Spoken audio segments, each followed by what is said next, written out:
Launching uang peringatan kemerdekaan dengan nominal Rp75.000 resmi dikeluarkan oleh Bank Indonesia tepat tanggal 17 Agustus 2020 yang dilaunching secara virtual. Sementara untuk wilayah Gorontalo, launching virtual uang peringatan kemerdekaan berlangsung di Aula Rumah Dinas Gubernur Gorontalo yang dihadiri Sekretaris Daerah Provinsi Gorontalo Darda Daraba, Wali Kota Haji Marten Taha SE Emekdev, dan Kepala Perwakilan Bank Indonesia Gorontalo Budi Widihartanto.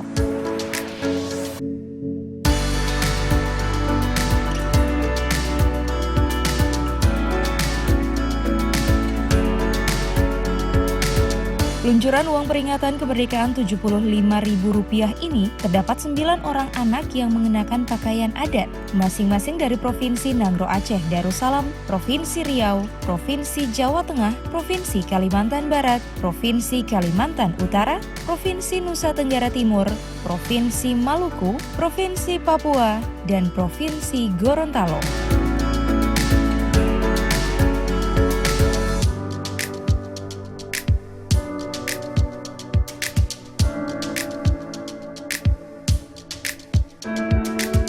Uang nominal Rp75.000 ini sebanyak 75 biliet atau 75 juta rupiah yang dapat diperoleh melalui pemesanan melalui layanan online Bank Indonesia di website pintar.bi.go.id.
Tim Liputan Advertorial Mimosa TV.